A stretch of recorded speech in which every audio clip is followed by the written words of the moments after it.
Kila mwaka tarehe 16 mwezi wa 6 tunasherehekea siku ya mtoto Afrika, na leo hii siku ya tarehe 18 tumeadhimisha siku hiyo hapa Longido. Siku hii tunafanya kukumbuka ujasiri wa watoto ambao waliandamana kule Soweto mwaka 1976 kupigania na kutetea haki zao hasa katika suala zima la elimu.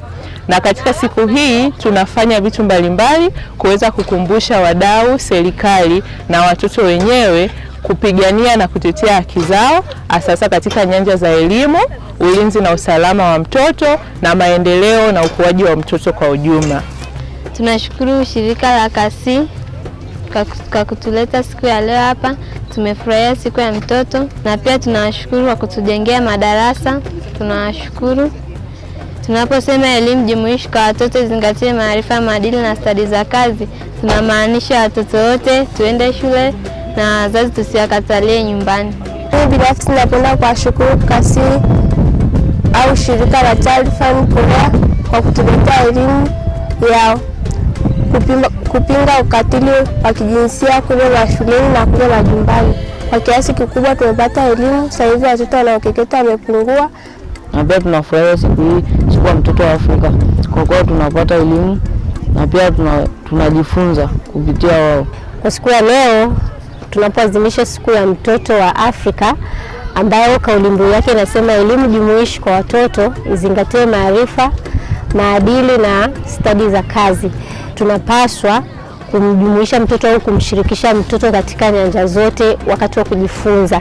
Na hiyo elimu tunayoitoa lazima izingatie muda au wakati tulionao sasa hivi ambao ni elimu ya karne ya 21, kwamba mtoto anapaswa apate vitu ambavyo vinaendana na karne hii ambayo tuko sasa hivi.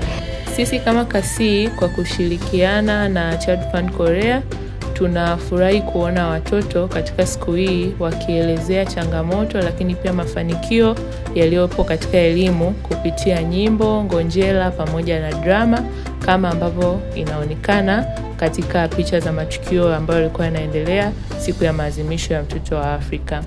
Tunawashukuru Child Fund Korea kwa mchango wao ambao unaweza kufanikisha tukio hili, na ni kazi nzuri inafanyika katika kuhakikisha na kuhamasisha ulinzi na usalama wa mtoto hasa katika ngazi ya jamii. Vitu hivi vinadhihirisha mafanikio ya shule ambazo tunazifanya katika mradi wa Walinde Waendelee, kwa kuwa watoto wanaonyesha ujasiri lakini pia wamepata uelewa kuhusiana na haki na wajibu wao kama watoto, lakini pia ni kitu gani kifanywe na jamii, wazazi na wadau wengine wa maendeleo katika kuhakikisha ulinzi na usalama wa mtoto.